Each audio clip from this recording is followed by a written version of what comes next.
Welcome everybody to the News Underground. We were just watching this absolutely wonderful music video, Quixotic Palm, or Quixotic. Song's called Palm. Absolutely beautiful stuff. Make sure you're liking and subscribing to these underground artists that pop up in my algorithm.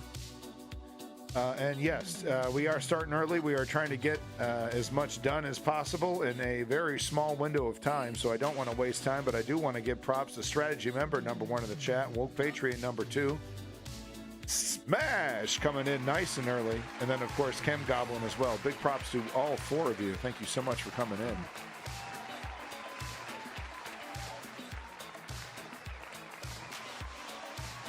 And tell you, I did a full-blown 80s set last Halloween, and I got a lot more respect for the 80s now after doing that 80s set. You know, I really got into the vibe, to the music, to the time, and there's a warrior mentality to the 80s that no one really talks about. You know, they just talk about the plastic and the vibrant colors. They forget that the folks from the 80s were warriors. Very interesting stuff. But anyway, right off the bat, we wanted to get right into it. Climate news, more absolutely shocking tornado footage. I guess we'll have to pause the beats. Is this another one from Mr. Religious? Mr. Obnoxious Religious? You know, getting his ass caught in a tornado and then praising God. Whoa, dude. Holy shit. Sure. Everyone's speechless. Look at this monster, dude. It's gonna hit those wind farms.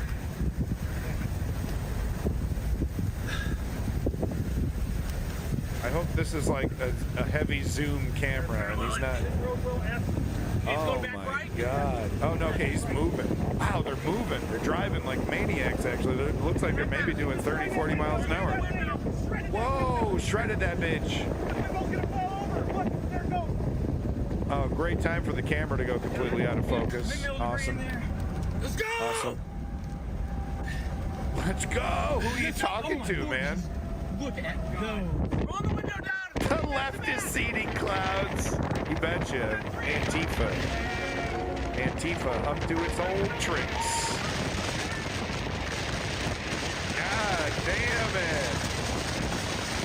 I know, that's loud. Wow, dude.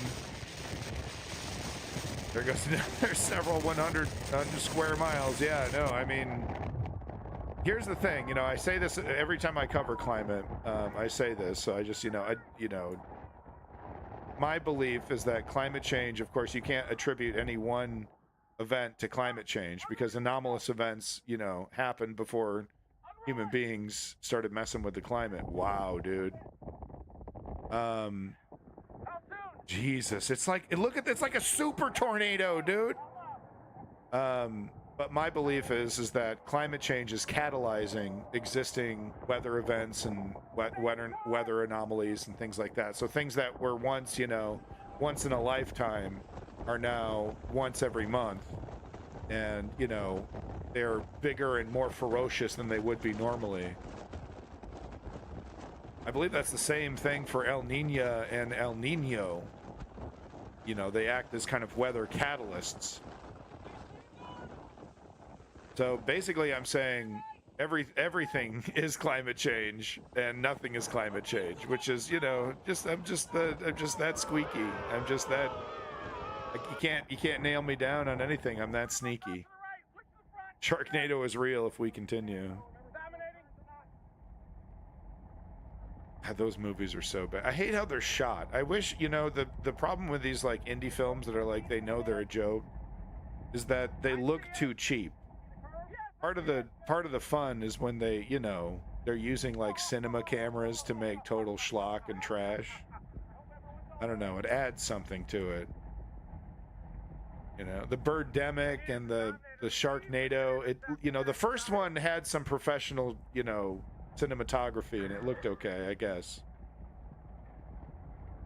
Now I've done it. I've identified a sovereign citizen and become unbannable on Twitch. Okay, sovereign sovereign Dari. Oh no, Father Dari has upgraded. Here we go. Oh god. Now he's a sovereign citizen. Yeah, go ahead, start slinging those N-words. See how far it gets you, buddy.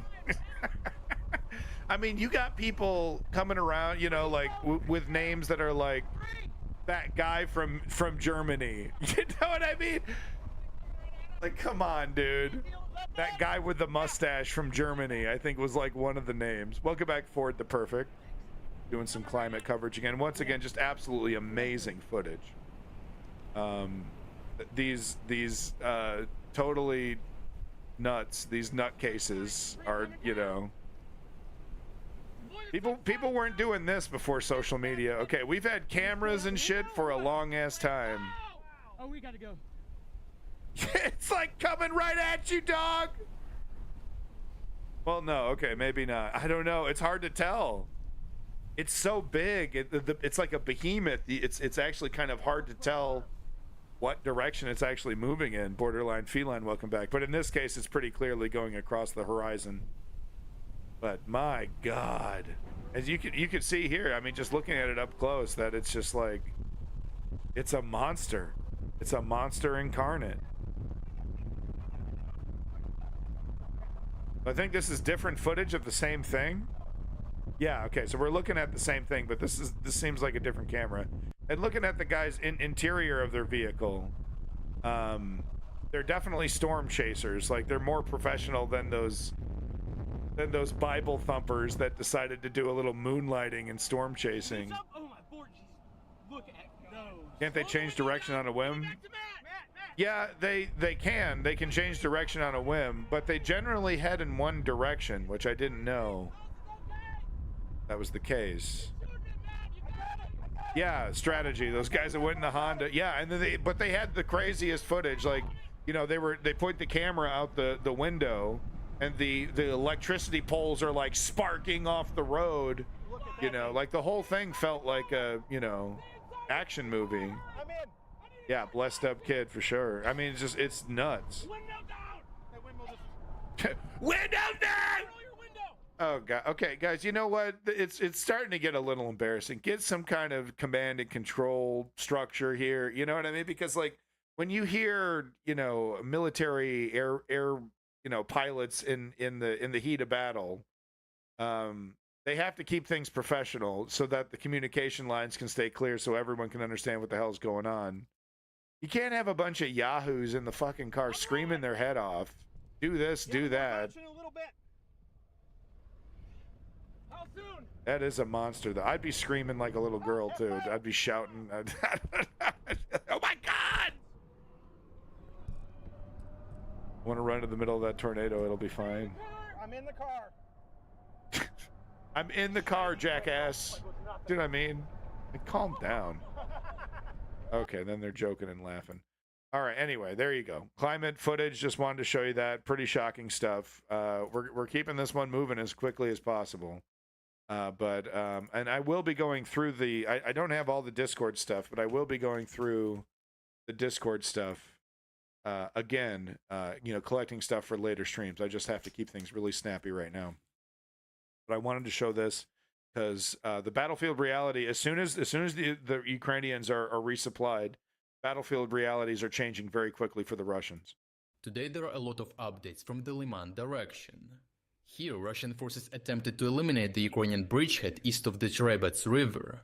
Meanwhile, Ukrainians are fiercely countering these assaults with relentless drone strikes and powerful artillery barrages, and even started gaining more ground. As stated in the previous report, Russian forces had exhausted their combat capabilities during their costly attempts to cross the river and attack Lyman, forcing Russians to enter a period of reorganization. This allowed Ukrainians to counterattack and retake numerous positions in the tree lines. As Russians were still disorganized, they were unable to mount a counterattack and were forced to accept the Ukrainian tactical gains. During the period of reorganization, Russian commanders realized that it was futile to simply continue their previous suicidal attacks, as Ukrainians would counter and destroy them all the same. Therefore, Russian commanders devised Yeah, a strategy the strategy only worked when they were running out of ammo. in an attempt to finally break through and collapse the Ukrainian bridgehead on the eastern bank of the river. Their plan consisted of two parts. First, they would conduct large infantry attacks in the direction of Terny and Yampolivka. Russian commanders hoped that a series of powerful attacks would divert the attention of the Ukrainian defenders toward the north. Hereafter, Russians would execute a powerful mechanized assault aimed at quickly breaking through the distracted Ukrainian defenders and establishing a foothold in Torsky. If the Russian assault on Torsky succeeds, the Russians would cut off a major supply line to Ukrainians in the north and split the Ukrainian defenses in two. While such a breakthrough would be a severe blow to the Ukrainian defense, it would not mean the collapse of the bridgehead. Ukrainians still control numerous other crossing points over the river, with which to reinforce and supply their positions in the north. With the Russian reorganization complete and a new course of action established, Russian forces resumed their offensive operation. A Ukrainian military blogger reported that Russians were launching numerous assaults towards Terny and Yampolivka. Russians were using armored transport vehicles to deliver infantry assault groups to the forests in front of the settlements before quickly pulling back before Ukrainians had the time to destroy them. The assault groups then continued their attacks on foot, assaulting Ukrainian positions from all sides. Ukrainian soldiers active in the area reported that the fighting here was intense and that they had inflicted high casualties on Russian forces. The soldiers stated that Russian forces were able to capture two positions during these heavy clashes, but that the Russian assault overall was a failure, as they had destroyed numerous Russian assault groups. Ukrainian drone operators then released geolocated footage showing how they were attacking Russian infantry in the forests and tree lines with drone-drop grenades. Nasty, the drone dude. operators That's an stated American that their grenade. main goal was to inflict maximum losses on the enemy and to leave the Ukrainian infantry as little work to do as possible. After these assaults, Russians launched a series Nightmare of shit, mechanized dude. assaults in the direction of Torska, with a total of 10 armored vehicles and a high amount of infantry. The first assault was launched early in the morning and consisted of 3 armored personnel carriers and 2 tanks.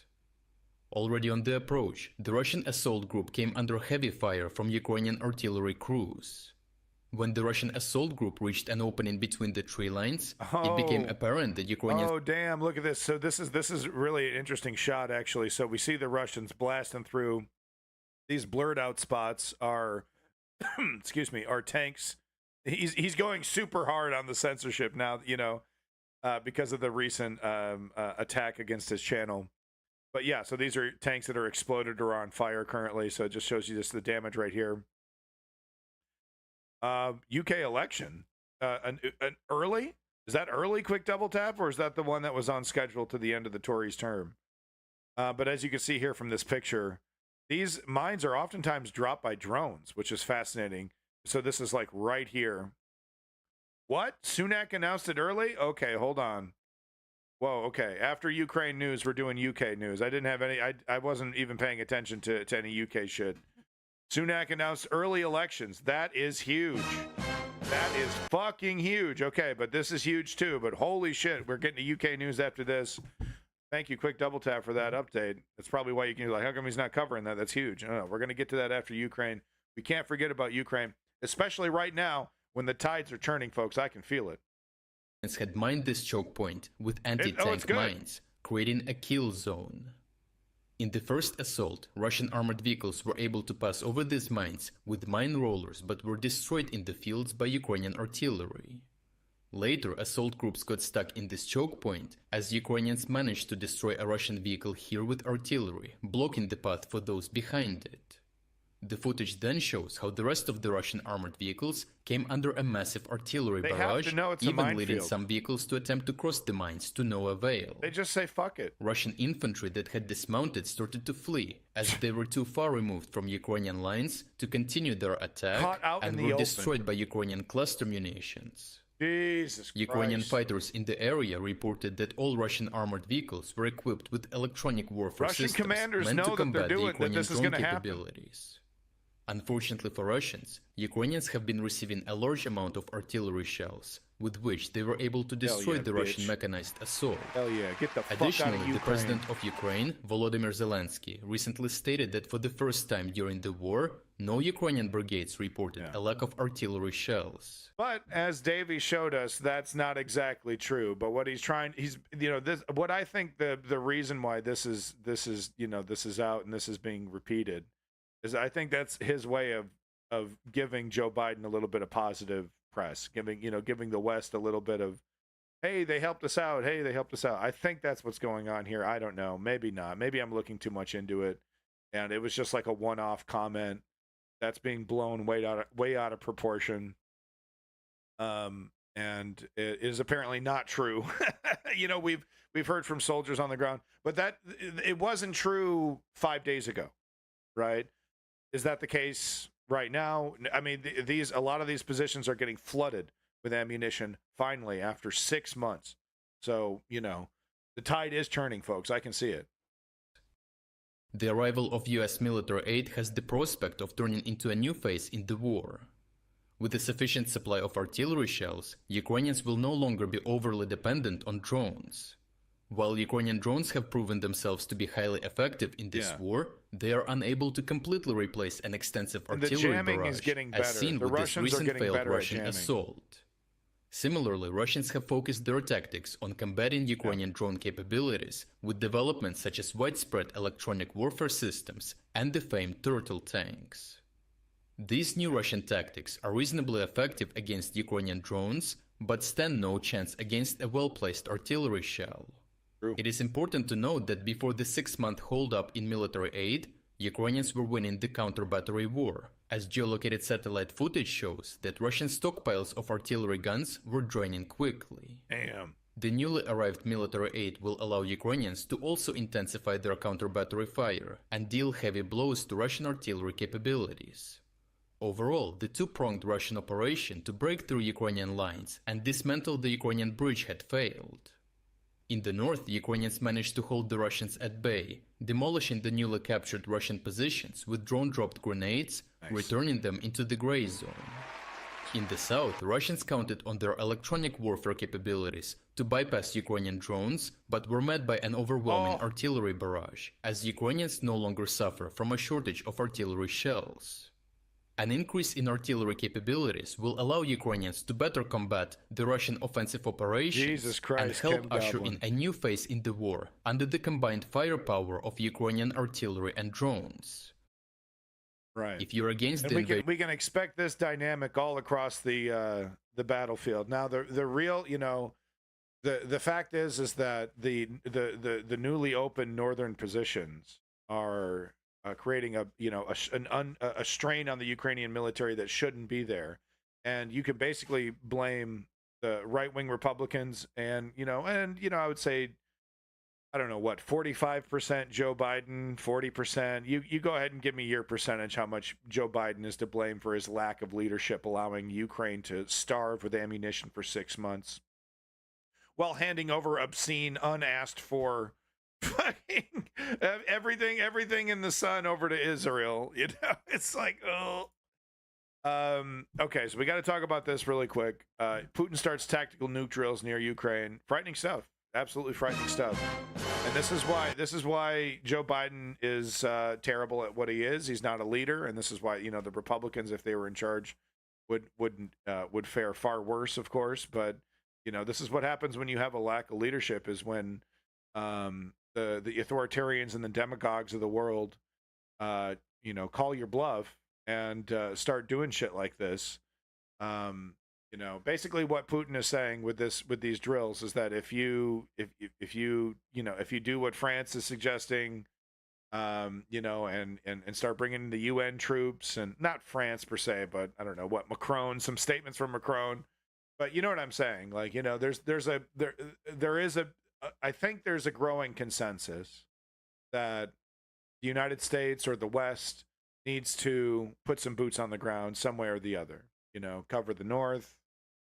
Because if it was NATO troops up on the North there, Putin would have had a harder time justifying killing NATO guys But we have to accept that that's, I wouldn't be surprised if Putin says, fine, if they're there, we're going to, fine. I'm already propagandizing that we're fighting against NATO. Let's just make it a reality. So it doesn't necessarily mean that we wouldn't have had the trouble in the north, because it does stretch resources, but it would be less likely. 50%, but if you don't fight it, in fact, that would happen. Yeah, you were complicit in the crime, if you ask me. Yeah.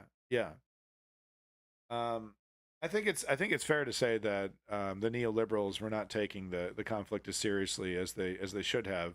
They were certainly happy to pat themselves on the back, as well they should. I mean, the whole reason that Kyiv still stands is because of the preparations that started during the Barack Obama administration after the theft of Crimea. So anyway, this is very threatening stuff, and I'm not saying nukes are on the table, guys. So I'm not saying it's like it's a 0% chance that Putin gets desperate, does something insane. We've heard speculation about a possible response to a single nuclear weapon being used. Just one in one location.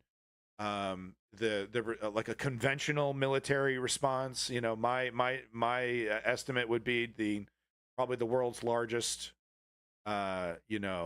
I don't know, air bombardment. I don't know. The thing about Joe Biden, he's such a weak bitch. I could kind of see him letting Putin get away with a nuke, because he doesn't want to escalate. Of course, the conservative Republicans, that would be a whole different, it'd be like, ooh, yay, thank you, Putin. Now I get to be World War III presidential hero. But Joe Biden, I don't know, man. I don't know. He might let Putin get away with a nuke. With that said, I think it's, the dice, it's a massive dice roll. And I still believe that his military, if Putin were to order a nuke, his military would resist it. But we don't know that. We don't know. We don't know if that's the case. So it is on the table, but I think it's still in the low percentages.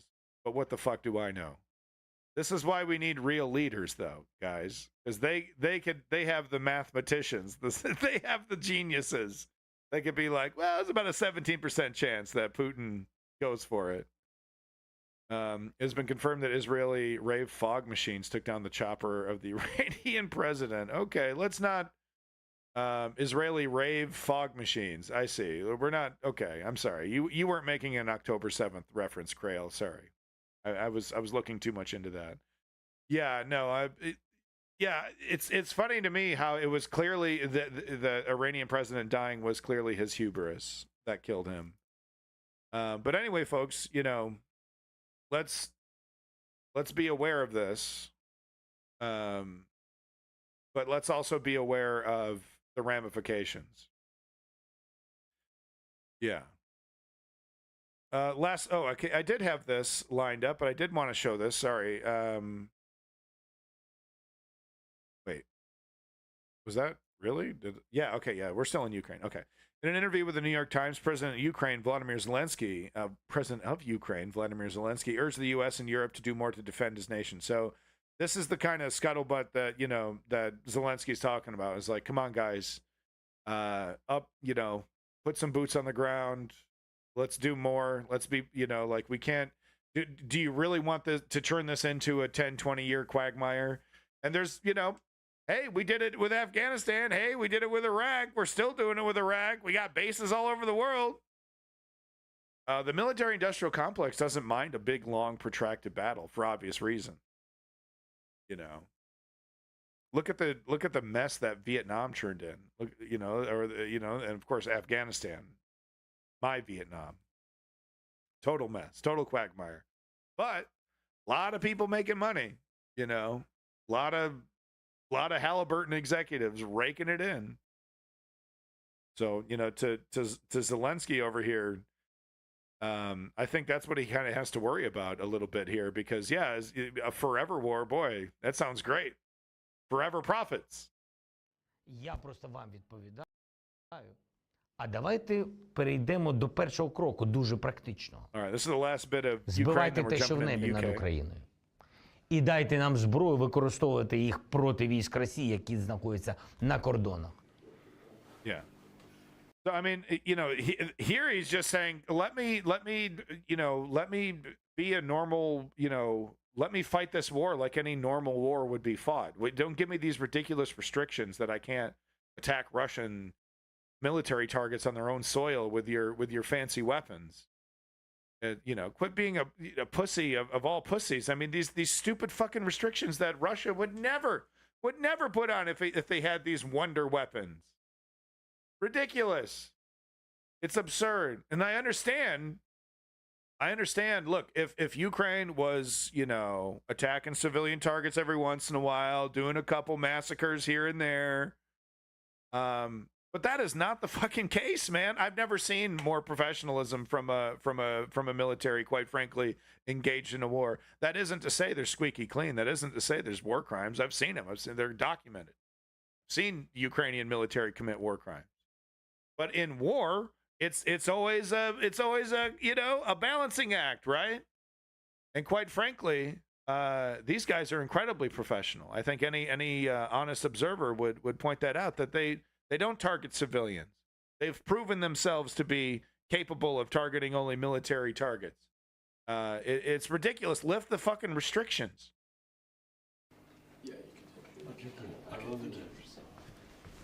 Right? Because he wants to go after. He was talking about military buildup happening on Russia, in Russia, coming in. Збивати ракети, які летять по нашій енергетиці, з території країн НАТО, з території наших сусідів, не перетинаючи повітряний простір з Україною, якщо ви збиваєте ракети, які б'ють по енергетиці. Можна піднімати свої літаки, а ви і так їх піднімаєте. Ви повинні знати, що країни НАТО і так їх піднімають, бо ракети йдуть в напрямку західних наших партнерів. Наприклад, мережа газова, яка на Західній Україні у нас знаходиться, йдуть ракети в цьому напрямку. Літаки і так піднімаються в прикордонних наших сусідах. То у мене питання, а в чому проблема? Чому не можна збивати? Це захист? Так. Це напад на російську? Ні. Ви збиваєте російські літаки і там гинуть російські льотчики, російські пілоти? Ні. Yeah. Так, а в чому тут питання щодо втягування країн НАТО в війну? Немає такого питання. Це захист. Завтра всі ці ракети прилетять в ці країни. I mean, look, if the missile is in NATO airspace, shoot it down with a NATO missile. Because, so I think he's talking about, missiles flying over NATO airspace. But I think he's talking about NATO shooting down. Ні. Ви збиваєте російські літаки і там гинуть російські льотчики, російські пілоти? Ні. Так, а в чому тут питання щодо втягування країн НАТО в війну? Немає такого питання. Це захист. Завтра всі ці ракети прилетять. I think at the very least it should be brought up to vote. I haven't heard of that. Correct me if I'm wrong. But isn't there a process for one of the countries to say, can't we help this guy out? Isn't there some kind of process for that? Maybe there's a hard no. Like it's built into the infrastructure of NATO. It's like, no, you can't ask for that. We live like the only way we will engage as an alliance is if we are attacked and we come to the defense.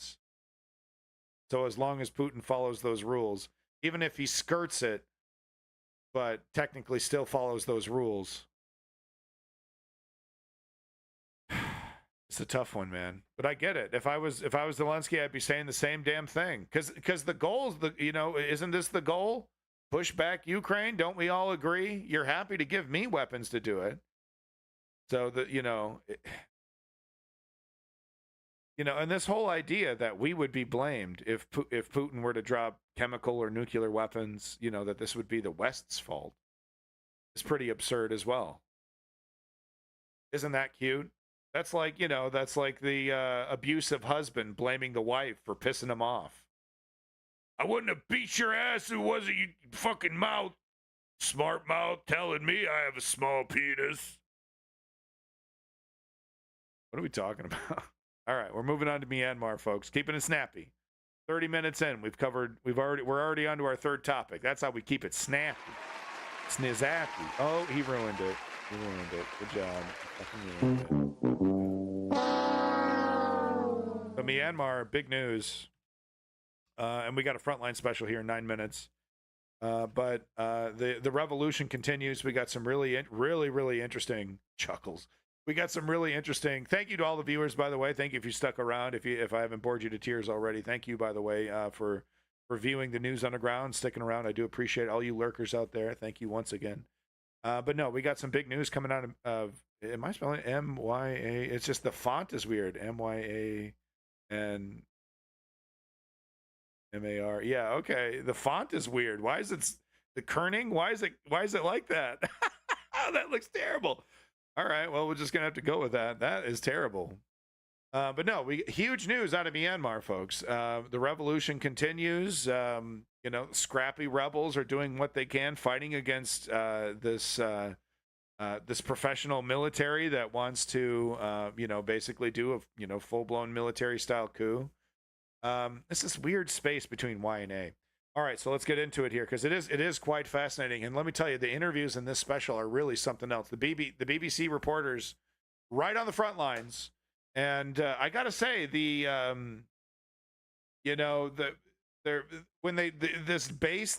rebel base that they're hanging out, it's like, where's the defenses, Jack?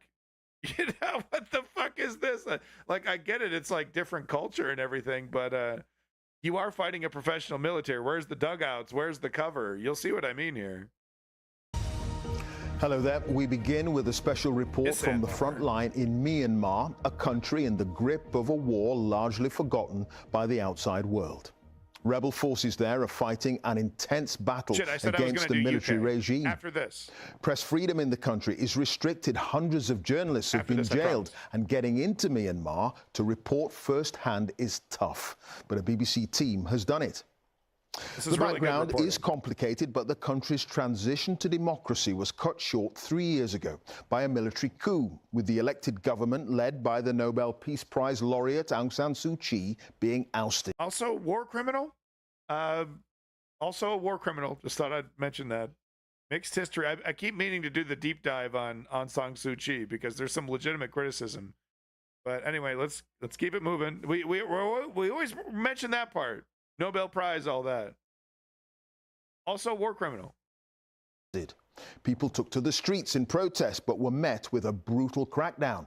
Many took up arms instead, and in October, several disparate rebel groups united, forming a single nationwide insurgency, which has made big gains, conquering large swathes of territory. The fighters, among them a group known as the KNDF, are now presenting the Myanmar military with the biggest threat to its rule in years. The United Nations says the civil war has left thousands dead and forced more than 2.5 million people to flee their homes.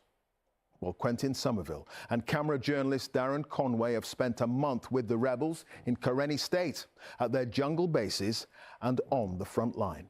You'll see these bases, man. A revolution is rising across Myanmar. These are definitely rebels. Hidden from the world by its remoteness. Few countries are more isolated, few conflicts more unseen. Sorry, is he wearing an Apple? Was he wearing an Apple Watch? We spent a month with the insurgents on back roads and jungle tracks in Karenni State, where they're winning against the army.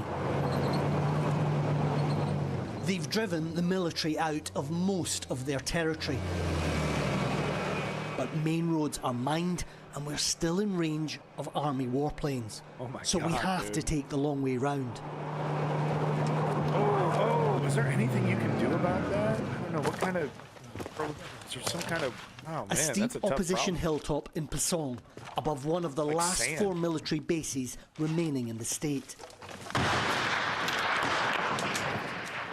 Hey, sniper, can they see us from here? Sniper can see. Sniper man can see here. The insurgents come with a message, a chance to surrender for the soldiers in the base below. That is why. Start firing to me and mortar bombing. We cannot start yet. We already prepare our loudspeaker, but we still easy one. No problem. We'll start soon. Nomo Zin defected to the resistance after 12 years with the army.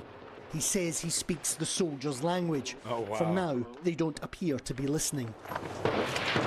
This is nuts. There are 80 men still holding out in the base below. Cease fire!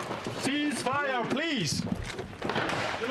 I do not wish to fight against you, because I think of you as my brothers. I'm fighting against the system. We have surrounded you. This is your last chance. All of your lives will be spared. I will not let you die. Few of these young fighters expect he'll be successful. It's interesting, you know, but they're like, they would much rather just have them surrender than go up against them. As you can hear, they still have plenty of weaponry, despite the fact that they've been stuck in that base for a month. So these men they've sent their message, they've had their response. Doesn't look like they're surrendering today. Wow. So they're withdrawing. Wow. Sometimes I think the war is forgot us. They concentrate on the Ukraine and also the Israel, and after that, they forget us. Yeah, well, not the news underground. Ain't that right, folks? Real news on this motherfucker. Hopefully, I would hope Hassan finds time in between video game sessions to talk about this. I don't know. Sometimes he does. It's a war from another age, with close-quarter combat and casualties run high. This is so sad. The Karenni Nationalities Defence Force has taken its fair share. Their leader, Maui Po Taik, seen so here, sorry. I'm so sorry. has led from the front and paid the price. More than 350 that one out. Very our sorry brother about and that. sister already sacrificed their life. More than 200 sacrificed for their body parts. At the same time, as you see this morning, hundreds of people are willing to join with us and willing to fight against the Burma army. So those are our strengths. It's a slow and ferocious conflict. Dude. In Shan State at this base, a counter-offensive against the KNDF. It's a farm. Mortars start landing around us. None of these fighters have body armour or helmets. Let's get into these trenches here. And neither do we, so we head for the only available cover. There's another one. He was just saying, you know, people are paying attention to those conflicts, So but they're not paying attention to this have come conflict. in the last I don't 5 think he was minutes. trying to compare suffering. And you really get the sense of what this conflict is about, because that is a professional military over there firing artillery. Oh my God, gross! You can see all the fucking bugs crawling around. Dude, it's this fucking bug infested. This is a trench. Are you kidding me? What the hell is this? This is an irrigation ditch. This isn't a trench. Firing mortars. These men are irregulars. They're a strong alliance, a ragtag of rebel groups. Fucking anthill. They've had a lot of bugs success, crawling around. but they're taking on a professional army. And that army is edging closer. Look back to the Neuromancer. Beyond these banana trees, the military are crawling through the undergrowth. So you say now it's not safe. Now it's so better we go back, and then later we can decide again and we can come back and Sure, Chem Goblin. Let's go Ifs and buts for candy and nuts. They were like, yeah, let's get out of here. Yeah, go, go, go, go. The KNDF are used to sneak attacks, but this is unexpected. Let's go. Let's go. Let's go. Let's get out of range. Go, go, go. So it looks like as we arrived here, the military spotted the vehicles coming in, and they've been training their guns. Where else you hide? They were attacked before unlocking the stone wall. Maybe before landed while we're here. Well, they should have paid for the microtransaction to increase the production rate. Head back to the second line, which hopefully is out. I'm just saying that was not a base. That was a chicken farm. Okay. Like, directly ahead of us, a fresh mortar strike. They're narrowing in on the vehicles. Yeah. They hear strikes happening behind them. Behind us. Just keep driving, Phil, as fast as you can. Legitimate, you know, because like they're up against the remnants of a military. Just checking to see if there are other people has made it. Behind us, more near misses. Fuck, dude. Got any diapers? Oh my god. Got an empty Gatorade bottle. I gotta rip a fat piss, dude. I'm so scared. So it's dangerous. Yeah, drones following us. Oh my god. You don't have enough ammo to mount the assaults that you need to take these final bases. So that's the fascinating thing. So they have plenty of dudes, and they've been able to to isolate and push back this military because there's just so many of them everywhere. But they don't have the military gear. So but that's their advantage, is that they swarm. But the military has training and weapons. For how long, I don't know, but sounds like they're pretty well equipped. The military rulers in this country have everything. How are you going to defeat that advantage? They have the artillery, they have the airplanes, they have the mortars. We do have enough heart, we do have enough moral, we do have enough humanity. That's the way how we're gonna defeat them. Even we don't have physical material not enough, but this is enough. And now they have record volunteers.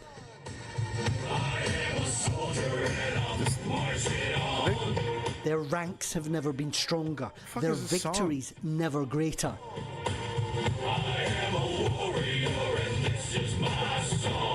The ballot box failed them. Their peaceful protests were met with force, so they're taking the fight to the military.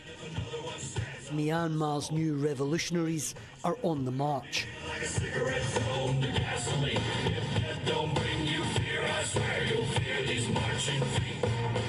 Quentin Somerville, BBC News, Karenni State, Myanmar. Is this like Asian culture thinks American stuff is cool kind of thing going on? What was that cornball ass song that they were playing, dude? What the fuck was that? That was kind of weird. But no, hey, more power to them. I think I think I'm on the rebel side on this one.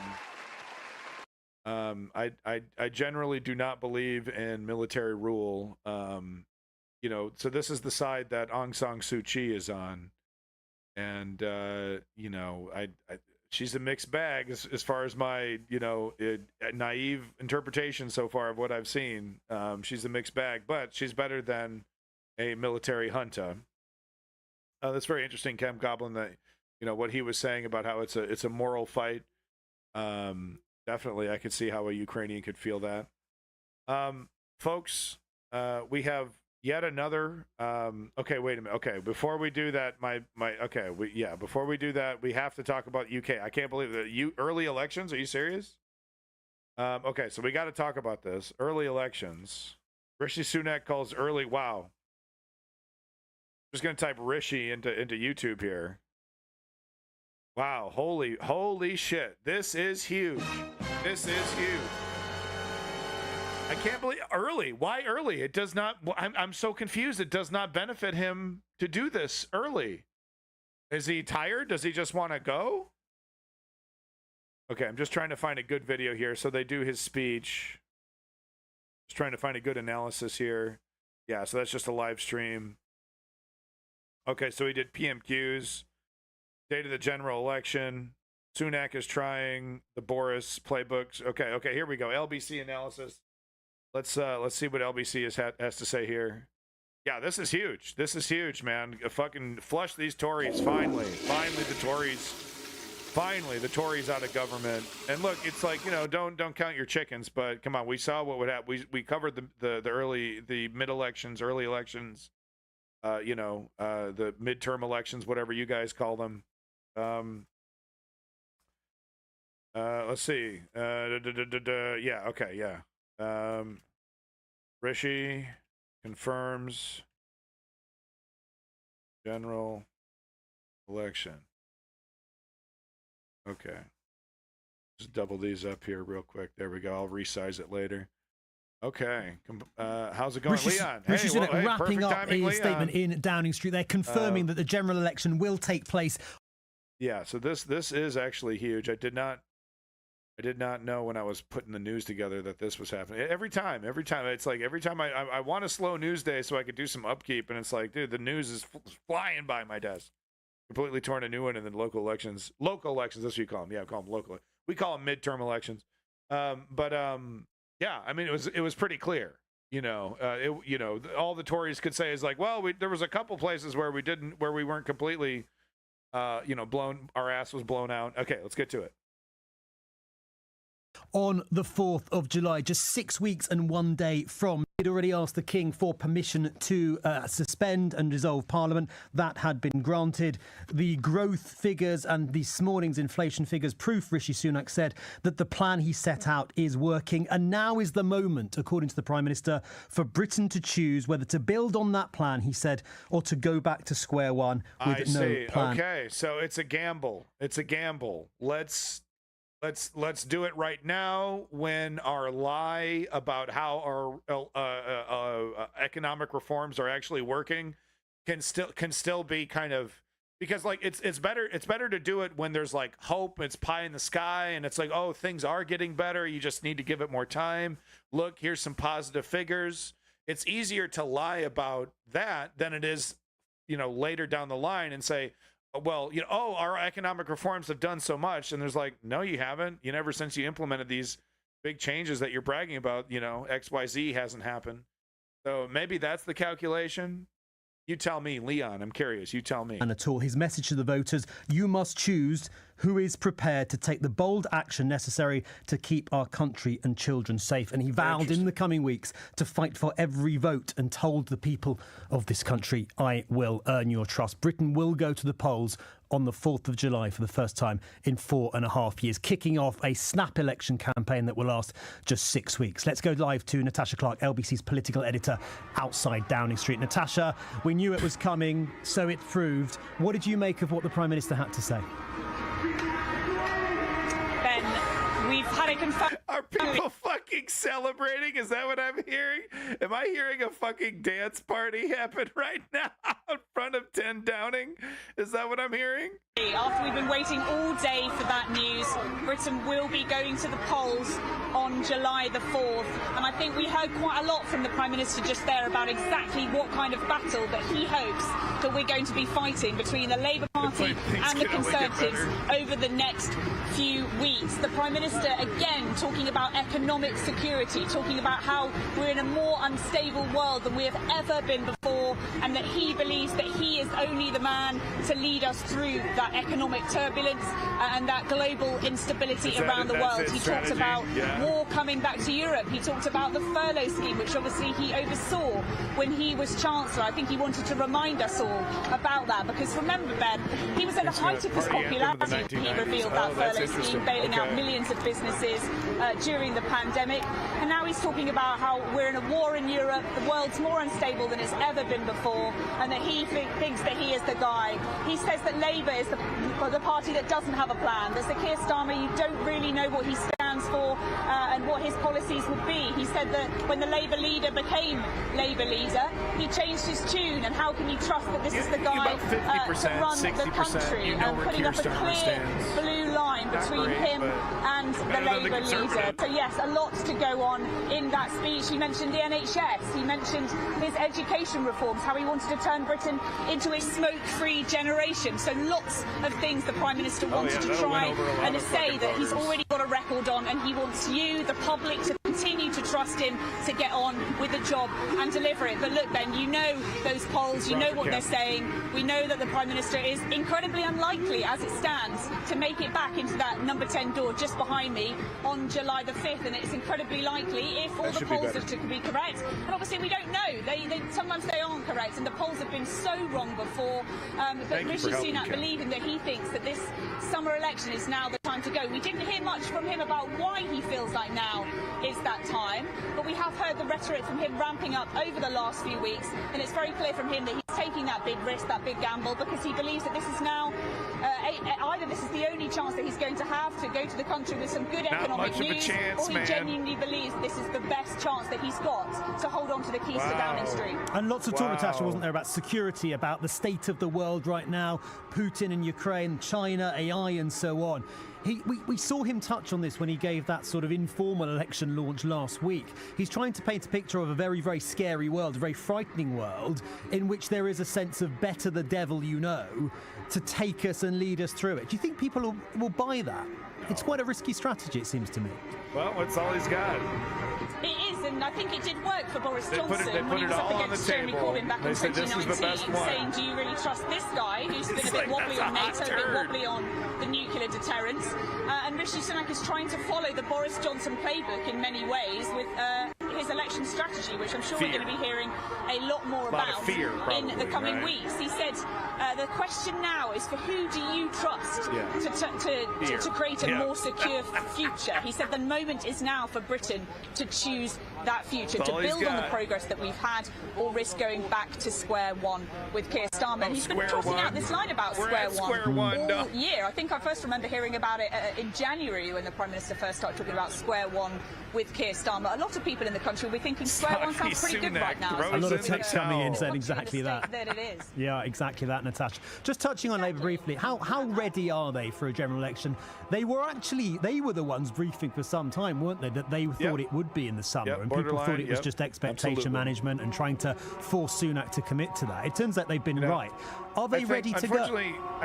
I think Leon and other people that are begging for a Labor Party have memories of a Labor Party that I don't think exists anymore. I think they're going to be very surprised at how conservative Keir Starmer actually is.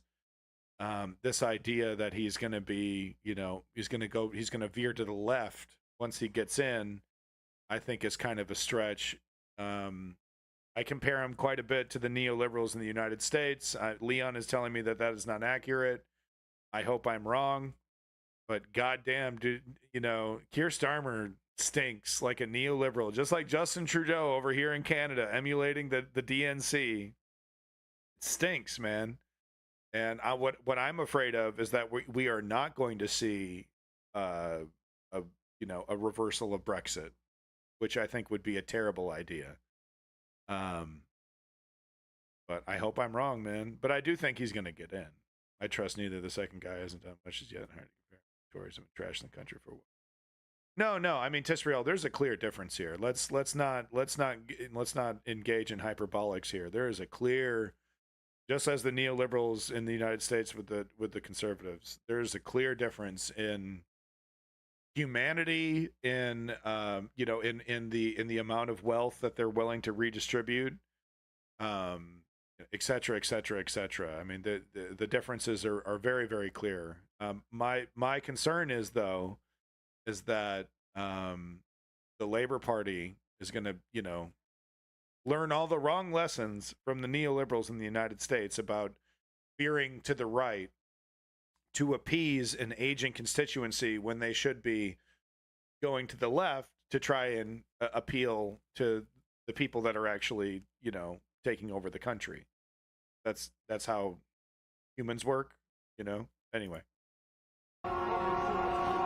I don't think the Conservative Party are ready to go, Ben. Like what we were saying earlier, half of seats, the Conservative Party do not have the candidates ready and selected and ready to go. That is going to have to change literally overnight. They are going to have to essentially choose so many candidates in the next couple of days. It's going to be expedited elections all over the place to try and get those people ready. And I think the Prime Minister, arguably, has caught the party by the back foot a bit. And I think nobody in the party quite imagined that he would go quite so soon. We were expecting it to be October, November, but it's clear that there have been tensions within Number 10 Downing Street, within the top team of Rishi Sunak about when to go. And now we see that those people who are fighting for that summer election have ultimately won out. The Prime Minister has decided that it's not worth waiting for a couple more months to see if the election picture gets any brighter, to see if the economy picks up, and to see if he can finally get those flights off to Rwanda. Now, the fact that the Prime Minister has chosen this date to call the election, we are all going to be wondering why. And I still think tonight we are still inhumanely shipping people off to a third world country is somehow going to get him more votes. I mean, it might actually, from the wrong kinds of people. Look back, Ribbons. I know the Ribbons. I love the music. Ho, ho, ho, ho, ho, ho. Closer. Is there something wrong with the Rwanda plan? Is it being held up in the courts? Is it a sign that we might not be seeing those flights take off? Or is it the fact that the Prime Minister genuinely thinks that the economic picture is as good as it's going to get? Oh my God. Can every news interview have that kind of background music? No, I mean, I understand what Chem Goblin is saying to Tisrael, but let's not be so harsh to Tisrael. It's, especially, being a Ukrainian, seeing, growing up your entire life, Russian puppets, being as corrupt as humanly possible would probably give you a bad opinion of politicians. I understand that, but Chem Goblin is correct that, we're not gonna see progress. We're not gonna see moving forward, and you actually kind of acquiesce your power to the most evil of people if you start ignoring them, even though it's totally understandable why you would have become cynical. They're bringing back Liz the Second over there. She's tried. She was on the news. She was doing some interviews and stuff. They were flirting with it, I guess. Folks, it's Boeing watch time. Hold on, it's Boeing watch. It's Boeing watch. It's Boeing watch time. So we'll be following up on that. You can bet. You can bet we'll be following up on that big time. So watch out. It's Boeing watch time. Yet another Boeing, and this time, tragically, someone dies. But yet another Boeing in the news, another plane doing something horrific and frightening, and could have been even worse. And folks, I mean, when this is a catastrophe, and quite frankly, I think our news media and our government and the whole fucking world, I think every airline is doing a disservice right now to everybody. This isn't a full-blown crisis. These things are falling apart in the sky, and there's no discussion about auditing every one of these planes, about Boeing going out of business because they're going to have to pay the incredible amount of money it takes to do. I mean, just like these things are turning into death traps. They're disintegrating right in front of us. This is not a fucking joke. So here we have a passenger dies after Boeing 777 experiences turbulence. And what I was saying is that ABC, NBC, CBS, when I see them, I saw Good Morning America cover this story. And they're like, oh, that's tragic. Oh, make sure you get on your seatbelt, And they talked to an expert who was like, yeah, we should have no more carry-on luggage. And everyone should be seated and in their seatbelt 24/7. They should never be allowed to get up and get off of it. Yeah, that's not the fucking solution, you fucking clown. How about we build better planes that have proper technology that can actually function in this? I'm not saying technology could have fixed maybe, random turbulence happening randomly, maybe. I don't know. I'm not a plane expert. But the solution is not to make flying shittier. Anyway, Boeing watch. Boeing watch. At least one person has died after a passenger jet hit severe turbulence flying from London to Singapore. Dozens of others were injured. Flight data suggests that the plane, a Boeing 777, dropped some 6,000 feet in just 5 minutes. Witnesses say that those not wearing seat belts were launched. So listen to that, 6,000 feet in 5 minutes. And according to eyewitnesses that I saw interviewed, he was like, yeah, it was all normal. We're all just like, chilling. Everything's quiet. And then, we're all going to die. From 0 to 100, dude. And apparently people were tumbling and falling all around the ceiling. Flight data suggests that the plane, a Boeing 777, dropped some 6,000 feet in just 5 minutes. Witnesses say that those not wearing seat belts were launched to the ceiling. The jet was forced to make an emergency landing in Bangkok. Injured passengers are carried off the Singapore Airlines flight by medical staff in Bangkok Airport. where they receive immediate treatment. And some are taken to hospital. I've never hit the ceiling. Passengers have spoken out about the horror when the plane suddenly plunged. I'd be pissed if I hit the ceiling and I didn't have It was a long way, so sudden, there was no warning at all. And I ended up hitting my head on the ceiling, my wife did. Some poor people who were walking around ended up doing somersaults. It was absolutely terrible. Yeah, so some of the pictures and the other eyewitness person I saw, you know, the compartment right above you that holds all that shit that falls down in an emergency, people went through that. They went into, you know, like right in like a cartoon, you know, like, you know, just hanging down there by your torso. This animated graphic shows the plane travelling on its intended flight path from London to Singapore. We need a multi-trillion-dollar, Before I don't know what it's going to cost, but every single one of these planes needs to be 1,800 metres, around 6,000 feet, from its cruising altitude. Parts replaced, technology updated. It was then rerouted to land at Bangkok's main airport, where authorities are still piecing together what exactly happened on board. Yeah, my ass. My ass. Preliminary investigations indicate that the deceased suffered from a heart condition. He was a 73-year-old British national. However, they are still in the next stage of the autopsy process. I don't know. I mean, I think first of all, we have a problem with old planes that need to be retired. I think that's a problem right there. But I think the other issue is upkeep. I think, you know, it's the Mitt Romney style management has come in, you know, a bunch of Elon Musk freakazoids come on in here. It's like, oh, do we really need to do that? Do we really need to do that? You know, we'd save $500 million if we just did this, if we just cut that, if we just cut that. I'm a genius. Look at how much revenue I've created by cutting this corner on safety and cutting that corner on safety.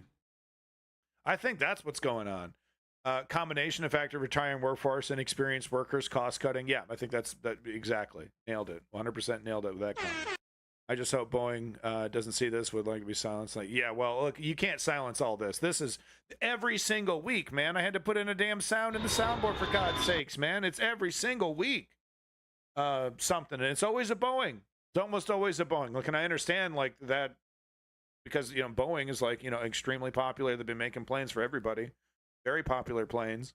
I get that, and that's what I'm saying. This is a crisis. Is that something systemic is happening? It's not endemic. I've been using the word endemic slightly incorrectly. I just realized that.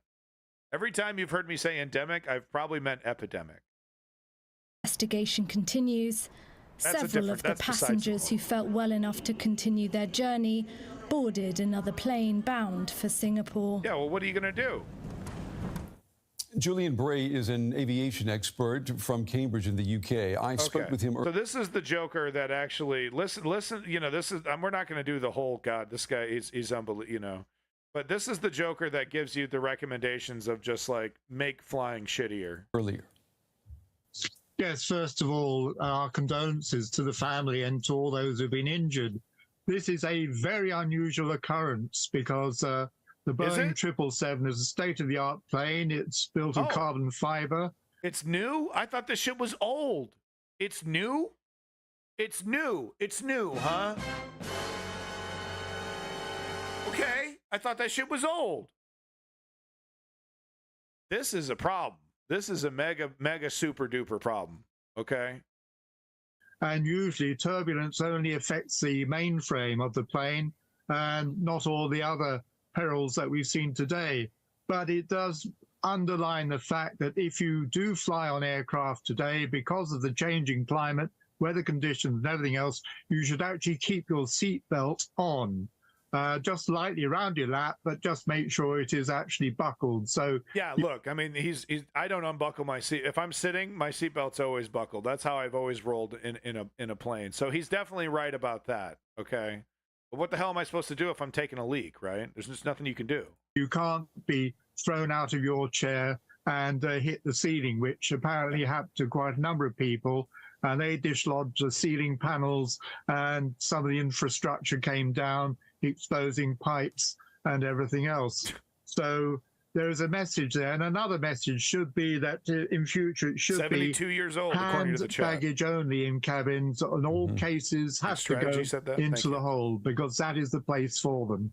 Yeah, because so he's saying all the luggage needs to go in the hold, which is like, okay, I'm cool with that. That, you know, the reason why I think it saves the airlines more money, like, you know, because they're already loading and unloading stuff. So he's saying we should get rid of the baggage compartments altogether and put everything in the hold. Yeah, that's fine if, you know, as long as, you know, like I'd be okay if they're like, you know, you can't have a piece of luggage, but you can have a small backpack, you know, for your lappy toppy, and you can put it under your seat, whatever. But everything else goes into the cargo hold. That's fine, you know, but, you know, oh, but we're going to charge you a whole shit, you know, $300 more to cover the labor and expenses, and we're going to get some profit out of this too, you know, because now we got to employ more people to put the luggage in there. You know, that's the devil's deal that they try to give you. And that's the shit that we got to regulate against, that we have to say, look, no, you can't, you got to do it this way or no way. You know, and if you can't figure out a way to make profit, that's okay, because we should have a public airline. We should have American Airlines, not the private company, but American Airlines, right? Not Canadian Airlines, the private company, but Canadian Airlines. It's like, well, governments can't do that. No, bullshit. Governments who maintain militaries seem to have no problem keeping planes in the air. It's actually kind of silly to think that governments couldn't handle, air travel. But no, I think there should be a public alternative that is competing with these private entities, and also setting standards and making sure that these standards are followed. You know, for the private entities to follow. This is out of hand. This is officially out of hand. These private entities can't police themselves. It's a race to the bottom.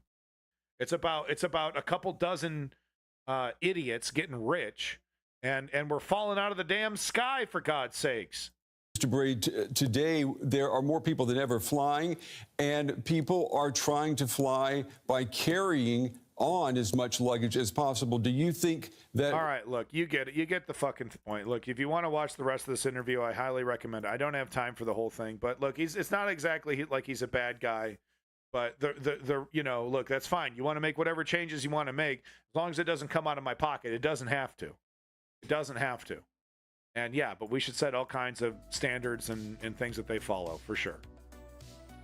This video is awesome. 80s. Okay. Oh my God. I don't want to do this. I don't want to talk about Gaza anymore, guys. I don't want to talk about Gaza anymore. It's so depressing.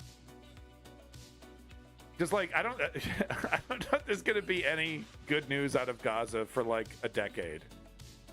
Because look at Joe Biden talking about the ICC. Oh, wrong. They're wrong. The ICC's wrong. But we're going to be doing a bigger ICC deep dive. Don't worry. This is not the only ICC coverage. This is not the only ICC coverage that we're going to have. So don't worry about that. What do I mean by the warrior mentality? We'll get into that. One of these days, we'll get into that about the 80s. I don't have time for this today, Kim Goblin, but remind me. I know, Tisrael. I'm sorry. It's against the rules. I'm not allowed to enjoy good-looking women. Norway, Ireland, and Spain. Okay, I got that in there. Yes. Norway.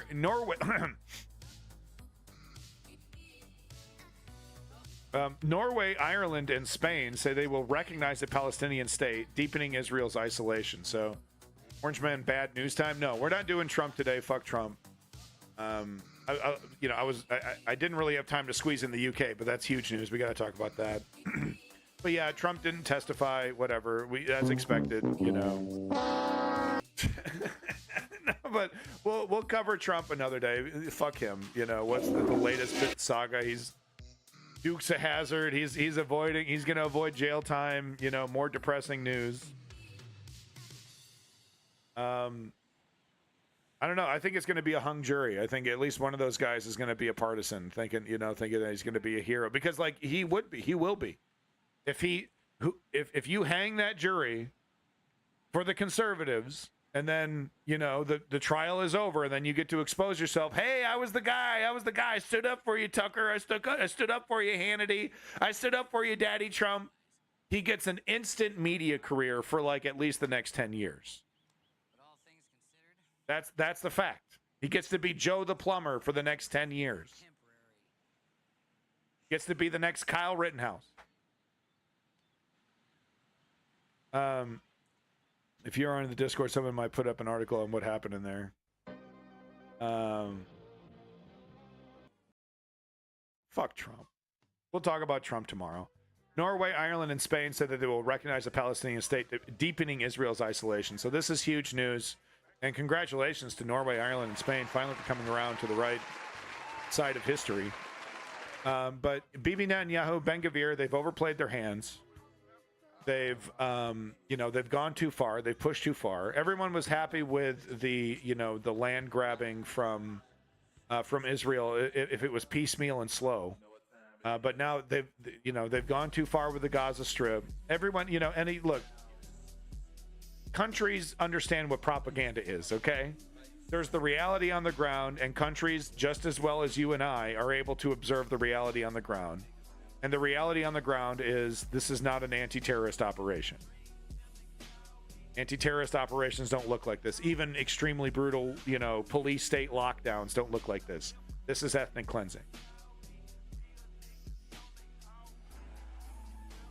So thank you very much, Norway, Ireland, and Spain, who are no longer waiting for Israel's permission to acknowledge the existence of the Palestinian state. So congratulations, Norway, Ireland, and Spain.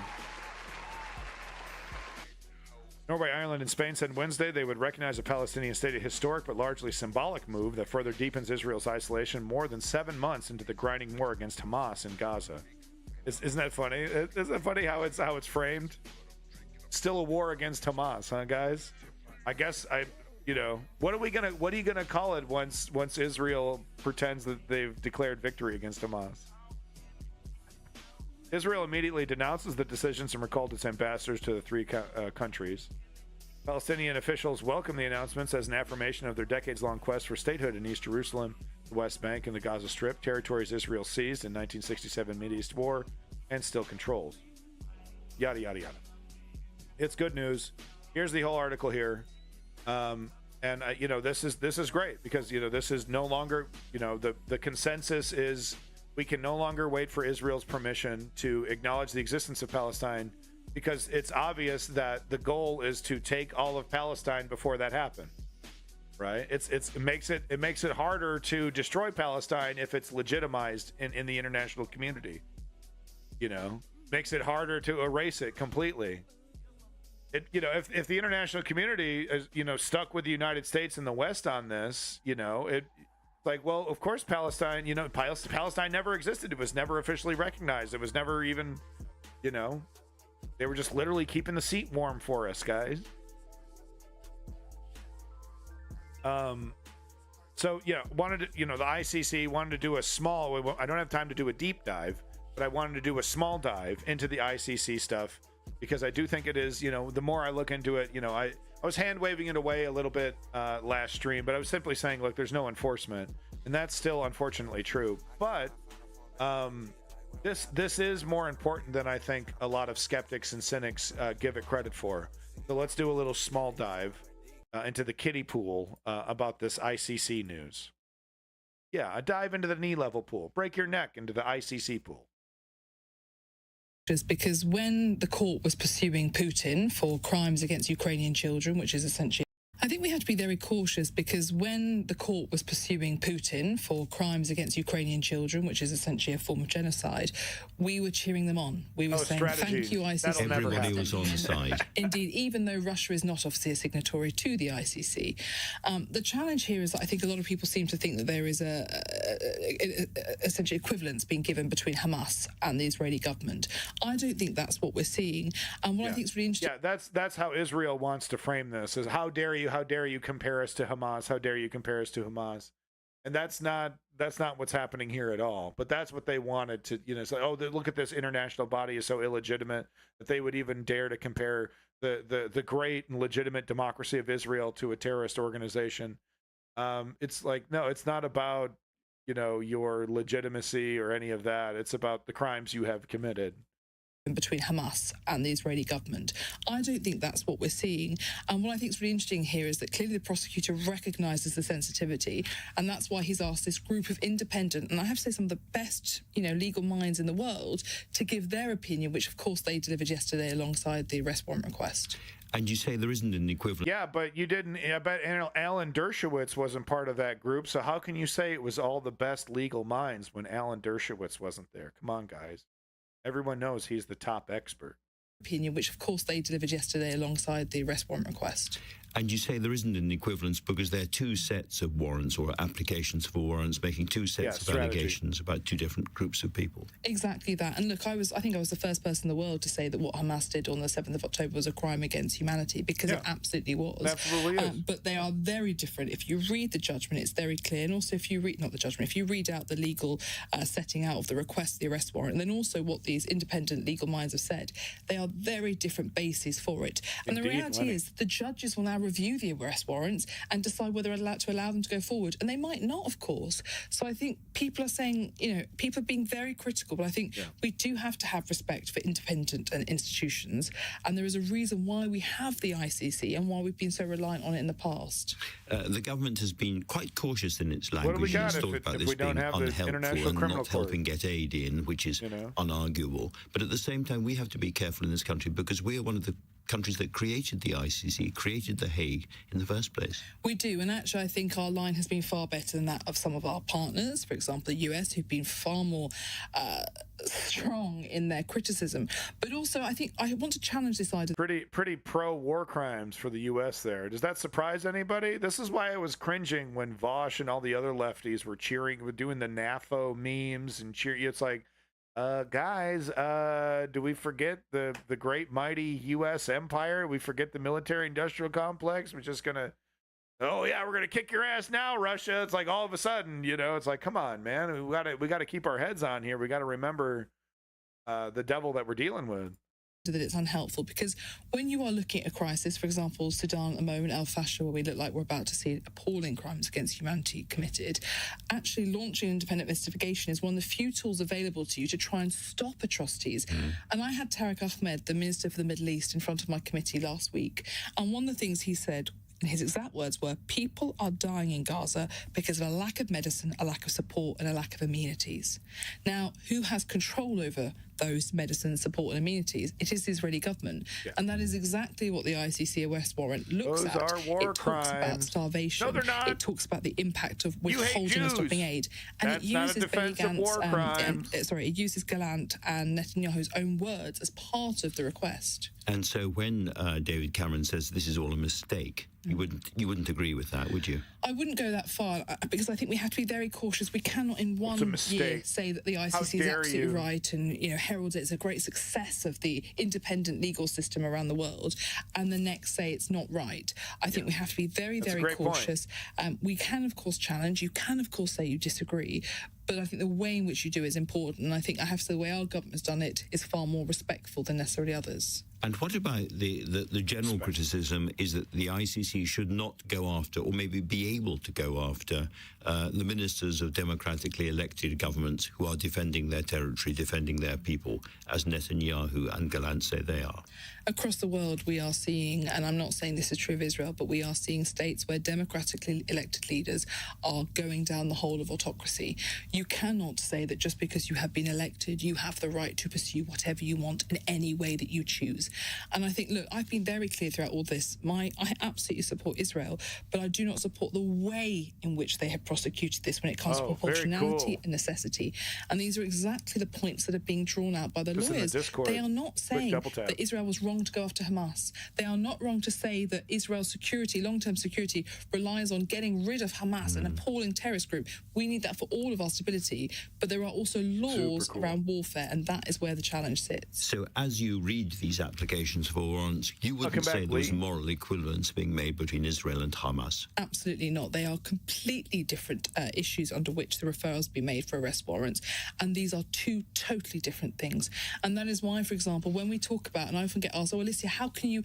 Yeah, she's she's defending how because she's a Foreign Affairs Committee MP, you know, she's defending how they're trying to play both sides of the game here, where they're like, oh, we're super moral, we defend Israel, but we also don't like genocide, we don't support that. She's kind of trying to play both sides here. So I agree with Lee on that a little bit. If you want to see the rest of this interview, go ahead, and here's the link right here. Let's go ahead and get into our final video of the day. From Channel 4, will Israel and Hamas leaders be arrested after ICC request? Spoiler alert, no, they will not be. We don't even know if they're guilty or not. Like as the woman said, that this is just evidence that's going to the judge. The crimes include starvation of civilians as a method of warfare and intentionally directing attacks against a civilian population. The import of yesterday's announcement that the ICC is to pursue arrest warrants against Israel's Prime Minister and Defense Minister is starting to sink in. My office charges Netanyahu and Gallant as co-perpetrators and as superiors in the commission of these alleged crimes. A trio of Hamas leaders were also named, but they're already isolated and pretty shocking turn of affairs for an institution that started, you know, out of the need to go after Nazi war criminals. I'm not unaware of that extreme irony here. Sanctioned in the West, so don't stand to lose as much. Benjamin Netanyahu and Yoav Gallant, though, do. It's a rogue prosecutor who's out to demonize the one and only Jewish state. And he's doing that by first applying a false symmetry. He's equating Israel's democratically elected leaders with the terrorist tyrants of Hamas. That's like saying, well, I'm issuing arrest warrants for, after 9/11, I'm issuing arrest warrants for George Bush, but also for Osama bin Laden. That is not how the law works. The law says, let me look at the set of behavior and It is funny how we keep seeing this. We keep seeing this whataboutism being used as a legal argument. And it's like, wait a minute, no, that's not how it works. You don't get to go to the judge and say, but other people commit crimes and stuff, and sometimes they've gotten away with it, and I don't agree with them, and politics are bad. It's like, sir, we're here for the crimes that you committed, but other people committed crimes and stuff. Why am I getting in trouble? Are you prejudiced against me?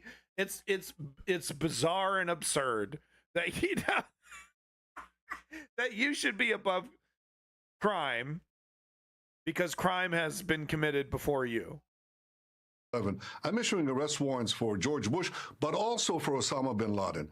that is not how the law works. The law says, let me look at the set of behavior and assess it against what the law says and make the determination based on those facts. It's not making a judgment of whether one perpetrator is more or less sort of blameworthy than another. Yeah, but you say that and you don't condemn Hamas, so everything you said is irrelevant. There we go, slam dunk, boom. I win. I go home. I win. That's how the law works, right? Woo! You throw your papers up, you walk out. Woo! Bitch, got him. Bitch, woo! Bitch, woo! Yeah, got him. You just zinger your way out of trouble. So what happens next? A panel of ICC judges decides whether there's reasonable grounds for an arrest. In the case of Vladimir Putin last year, it took just a month for his arrest warrant to be issued for the unlawful deportation of Ukrainian children. No. For Sudan's Omar al-Bashir, the warrant came through in 9 months, accused of genocide. We're not there yet, Krill. ICC judges are talking about Netanyahu in the same breath as these leaders, and that is extremely damaging internationally. By the end of this year, in fact, he could become the first democratically elected leader to have an ICC arrest warrant on his head. And if it gets to that stage, here's what it means. If any of those suspects travel to one of Hitler, Bibi, no. There's some, just like with Hitler and Putin. No. Okay. Hitler built death camps.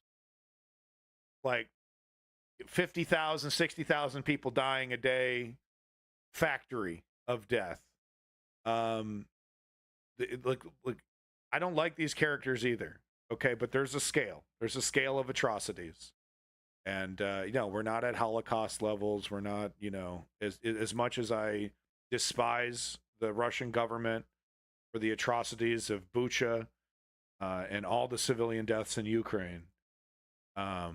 We have not reached those levels, and it's the same thing. I mean, look, it's really interesting because if we didn't have social media, if we didn't have like the modern media landscape, we might see more mega death kind of situations with situations like Palestine. But the whole, like Bibi Netanyahu shuffling these people around, murdering tens of thousands. We're up to almost 40,000 people, but he's going through the trouble of shuffling them around instead of creating a death factory somewhere. Like he just built a death factory in the middle of Gaza and just funnels people into it. We're not there. We're not. So it's like, look, the comparisons, I understand. They're not good people. They're not, yes, they're bad people. Bibi Netanyahu, Ben-Gvir, and the defense minister there, Gallant, not good people. Are they Hitler? No, not. Look, we gotta have a scale on these things. The 124 countries that have joined the court, those countries are under a legal obligation to execute those arrest warrants. So that is a significant part of the world. That's why the U.S. doesn't want to be part of this. To be traveling to. The US, Israel's main ally, is not an ICC they don't want to member, be part so of this shit. Netanyahu would be free to travel there if an arrest warrant was issued. Joe Biden yesterday. Let me be clear. Steve the John, I've been saying since the very beginning, it is a attempted genocide, more appropriately defined as an ethnic cleansing currently. Unfortunately, you can't really define something as a genocide until it's done, because the definition of genocide is the complete eradication of a people. So right now, I think it's fair to define it: attempted genocide, clear ethnic cleansing. Reject the ICC's application for arrest warrants against Israeli leaders. And Steve the John, you might be right about Bibi's military goals. Is a member maybe. of the court. The Prime Minister's reaction to the ICC's request today. Holocaust was not a genocide. It was an attempted genocide. Absolutely nothing to help get a pause in the fighting, to get the hostages out or aid in. It doesn't matter. Other countries like France have backed the ruling in the ICC's independence. The prosecutor's decision to pursue this is putting Israel's allies in a bind and could ultimately turn out to be a make-or-break moment for the International Criminal Court. But feel free to call the Holocaust a genocide, right? Because like we all get what everyone's saying. Like it doesn't really serve humanity very well to get caught up in technicalities about that. But yeah, if we go to we looked it up. We did it before. We went to the definition of genocide. The complete and total eradication. I think it's fair to say the Nazis got damn close to the complete and total eradication of the Jews, but they did not succeed. Maybe that's why Holocaust, the term Holocaust exists. Like it's something in between, just death, normal death and genocide. But it's bigger. It's bigger than just that. I don't know. But I don't think there's much value in getting into those technicalities as deep as some people do. But whatever, who cares? Itself. Warwick O'Brien reporting. Well, joining me now from Tel Aviv is Israeli government spokesperson David Mencer. Thanks very much for joining us this evening. Withholding food, withholding medicines, the collective punishment of the people of Gaza. They're serious charges, aren't they? Well, thank you very much for having me on the show, Jackie. Well, I think the ICC has managed to do something quite rare. I think they've managed to offend, the 9 or 10 million people living here in Israel. Look, those charges are completely unfounded. Never mind about the propaganda. Let's just look at the facts on that when it comes to aid going into Gaza.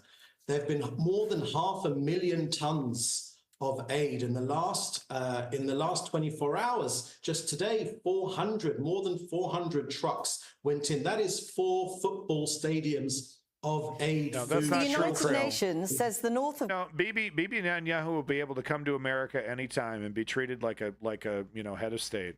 So Bibi doesn't really care about that. Gaza is at risk of famine. Even some of your strongest allies, the US and the UK, have been airdropping food. They've built a temporary pier, creating a new maritime channel, and they're not doing that because they think the people of Gaza have enough food, are they? Well, the truth is, and these are the facts, again, not the propaganda. So she just gave him the truth. She just gave him the facts, the reality. No, this is actually the reality. Very common Zionist. It's not just Zionist, but this. They have to operate as if there's a different set of situations happening here, because there's foundational lies that need to be upheld, that if they're ever severed, the entire story falls apart. Well, they're all facts. So, Jackie, if you just let me answer, there's no point in inviting me on. That's funny how she pushes back. The aid is going in. What is happening once it goes into Gaza? Unfortunately, it's been... So she's like, do we have facts on the ground proving that aid is not going in, that people are starving? And he's like, no, it's actually not true. Here's the reality. Here's the reality of it. She's like, no, this, we have reports. We're a news organization. Oh, no, you're wrong. All the work, all the journalistic work, all the people you talk to, all the numbers you've heard, that's all wrong. So, Jackie, if you just let me answer, there's no point in inviting me on if you don't let me answer. And that's classic access journalism, right? Well, why even, I'm not going to even come back if you're not going to let me lie on air. The aid is going in. What is happening once it goes into Gaza? Unfortunately, it's been hijacked by Hamas. I can guarantee you. So they're just taking all of it, huh? They're just taking it, which we know is a lie. We know that's not true. We literally see it with our own eyes. I've shown plenty of footage. One thing, that there's no one hungry in Hamas. That's for sure. When we've arrested them, we found no problems with their waistline whatsoever. Okay. So that justifies starvation, and the ICC says no. So that's the thing, is that you might be able to trick some naive people or some foolish people with this kind of rhetoric, but in a court of law, that doesn't if the facts are different than what you're saying, you don't get to just squirrel around with it and reconfigure reality in real time. But ordinary Gazans, I think that if you look at the pictures of markets in Gaza, they are bustling. But where there is hunger, it is hunger orchestrated by Hamas. Hamas are purposefully trying to... Isn't that great? So they literally, the IDF doesn't do anything about the settlers that are blocking the aid. The IDF stands by for literally weeks while these settlers block all this, destroy the aid right in front of them. They don't do anything. And that's Hamas somehow orchestrating that. The United States literally building a pier to get around Israel blockades and give aid directly to the Gazan civilians. But that's because of Hamas somehow. Damage their own people. Hamas will have to answer for the charges laid against them by the same prosecutor. Mm-hmm. What about Israel? Israel will have to answer these charges, won't it? No, we don't recognize the legitimacy of the court. Of the British forces on the end, just going into Berlin at the end of the Second World War, and a criminal court saying to Churchill, we're going to put its arrest warrant out for Adolf Hitler, and we'll do one for you as well, Churchill. Shocking. There is no comparison whatsoever between the democratically elected. By the way, that's not an argument that flies in a court of law. That's literally a whataboutism argument. That this shit doesn't actually fly in a court of law, buddy. So I hope the defenders of Israel got someone better than you. Government of the State of Israel and the genocidal murderers. But the argument about false equivalence, sorry to interrupt you, but the argument about false equivalence is just a distraction. As I say, there are charges laid against 3 of Hamas's main leaders. They will have to answer those charges for themselves. The thing is, they're already considered a terrorist organisation in many parts of the world. This is much more damaging for the reputation of your Prime Minister, for your country, isn't it? So it is slightly ridiculous because you can find our Prime Minister sitting in the Prime Minister's office in Jerusalem. You'll be able to find the subterranean leaders of Hamas in terror dungeons deep underground in we saw Rafah, the animations, probably very surrounded by stuff. Israel's hostages to keep them safe. So, it's an outrageous slur against these people. We, of course, here in... Look, you either tell me the definition of your icon or I ban you.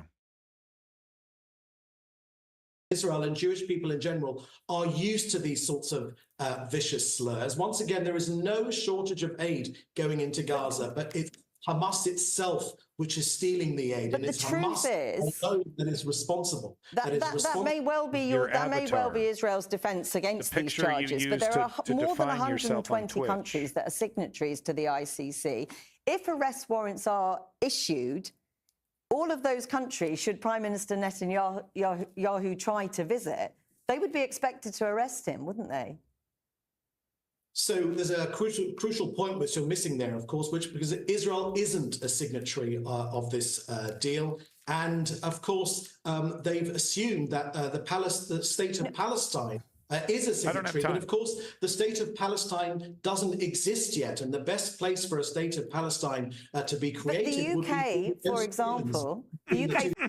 They can't do that. They can't do that without our permission. It's we're the only ones that have the ability. We're the home of Peter Monalou, I guess, of the God game. I mean, we're the only ones with the ability to give the Palestinians the freedom that they desire. Only through Israel can the Palestinians find liberation and freedom, while they choke the life out of it. Is a signatory, but of course the state of Palestine doesn't exist yet, and the best place for a state of Palestine to be created would be... For example, the UK, for example, is a signatory to the ICC. What would you expect Rishi Sunak to do if there is an arrest warrant issued for your Prime Minister, if he should try and come here? The UK would be expected under law to arrest him. So the UK, together with the US and Germany and Italy, I think the enlightened countries in Europe have made clear that they recognize this is just an opportunist, pro-Palestinian, anti-Israel move, because just look at the results. The only people benefit... They're going after Hamas, sir. Pro-Palestinian. From this case would be the Hamas murderers themselves. They've got no incentive whatsoever now to release our hostages, one of our war aims, because they simply say to themselves, hey, why should we release hostages when the ICC is going after the Prime Minister of Israel? They're not saying that. Nobody's saying that. My God, this is what you got? This is what you got, man? It's slop. This is total slop. Oh, yeah. No, that's what Hamas is saying. Oh, we can't get the hostages back now. Why? Because the ICC is going to kick in and do it for us. What the fuck? To release our hostages, one of our war aims, because they simply say to themselves, hey, why should we release hostages when the ICC is going after the Prime Minister of Israel? Job done. Nobody's, it does nothing to bring people together. It does nothing for peace. It just pours petrol on the very flames of briefly, if you would, if countries like the UK were to reject the rulings of the ICC on this case, it would also have ramifications for the situation regarding Vladimir Putin, wouldn't it? He has an arrest warrant already out for him for the invasion of Ukraine. They can't pick and choose, can they? Yes, we can. I'm not sure I get your question, but what our Prime Minister said today was that he was asking enlightened countries to ignore this blatantly political attempt at trying to malign this country, especially when we're doing more than anyone in this conflict to try and get food to Gazans, because the water...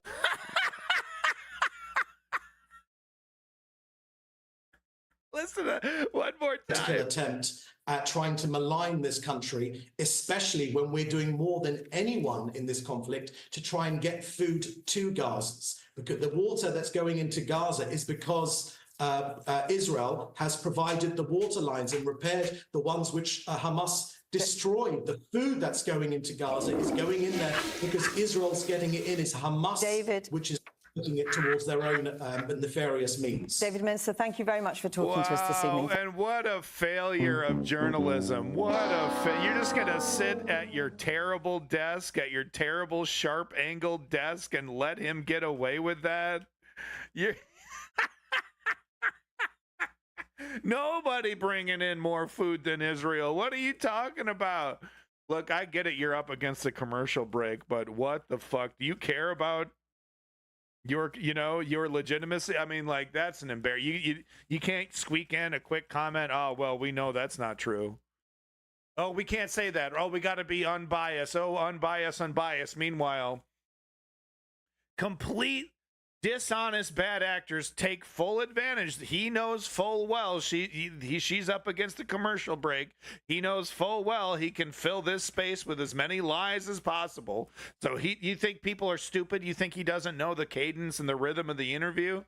You think he doesn't know that there's a good chance that he's going to be able to make this statement about how Israel is the number one entity feeding the Gazans and just skate and just walk on by with that little comment? They take advantage of this pretend theater that these so-called journalists put on before us of nonpartisanship. And I get it. No, there does need to be some clinical analysis and there's I understand that part of journalism. Thank you for the follow Forsaken menu. But who are we fucking kidding? It's embarrassing to let a man lie to your face and then cut to commercial. It's embarrassing.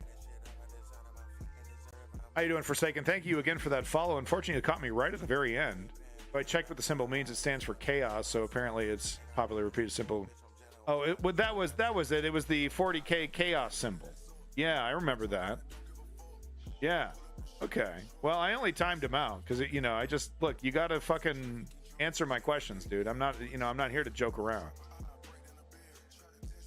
No, I only timed him out. But yeah, it was the chaos symbol, 40K chaos symbol for the chaos, the realm, the chaos realm, whatever. But no, hey man, how you doing, Forsaken? Hi, bye. Big props to the first four people that were in the chat. I believe it was Strategy Member, Woke Patriot, Chem Goblin, and who else? Who else was there? I think we had four folks right here. Yeah, Smash. Thank you, Smash, for coming in. Big props to you. Not just 40K, but yeah, also 40K adopted it. Oh, I see. Look, I'm not fucking around with Nazis. I ask you a question, you answer it, or else I think you're a crypto fascist. Okay, that's how it works. I don't have time for fools. Ooh, I don't know. I don't know what it means. Goo. Might mean the guy with a small mustache. I don't know. I don't have time for that shit. Big props to Pucker War. Big props to Sovereign Dari. Changed their name recently. Big props to Ford the Perfect and Borderline Feline. Thank you, all you lurkers out there. Krail the Xanath. Big props to you. Quick Double Tap and Leon. Thank you again to Quick Double Tap for letting me know about that breaking news out there in the UK. Very important news. Early elections. You love to see it. Chaos arrows tattoo. Some people think it's cringe.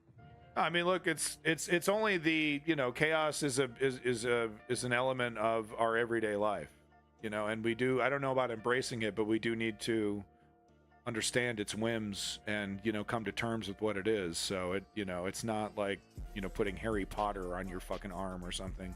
It's a real thing. That's what I'm trying to say. Big props to Tisrael. Big props to Borderline Feline once again. Ribbons. Thank you again, Ribbons, for coming through.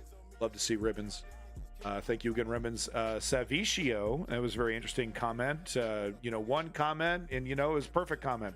Probably a combination of factors: retiring workforce, unexperienced workers, and cost cutting. Talking about Boeing, sometimes you only need one. Big props to it was Crimson the 13th. Crimson, I don't know if you're watching, probably not. I timed you out. Answer my questions next time. We'll be friends. No problem. Krail the Xanath, thank you. And of course, Lenny from South of Boston. I don't know if I said hi to you appropriately. Thank you, Lenny. Welcome back. Lenny is, of course, the #1 financial contributor to the News Underground. So thank you, Lenny. And of course, Lenny does a great stream himself. Make sure you're liking and subscribing to Lenny. You are the dude. Yeah, exactly, Woke Patriot. Oh, thank you, Smash, for sticking around for the entire stream. Thank you, all the other folks that stick around for the entire stream. You guys are the ones that make this stream something else. You guys are the ones that make the News Underground a useful resource for people to gather and get information and, argue and fight, because that's politics. That's how it is, right? Peace in that motherfucking Middle East. Glory to the Ukrainian democracy. And let's not forget that 3-step program to create political change. Step 1, inform yourself. Step 2, put your name down. Step 3, put in the work. Don't be afraid to do it. Be shameless about it. Right in their fucking faces. That's the only way we win. No, bitch, you're wrong. War is bad. War bad.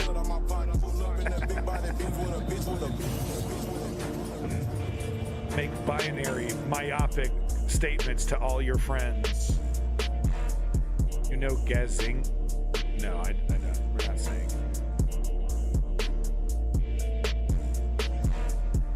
Oh, I see what I see what he's doing. Yikes, that's pretty spicy, buddy. Pretty spicy there, honey. Give you a 1 week timeout. Cool, and Kick, I can time people out for a week? Oh, that's awesome.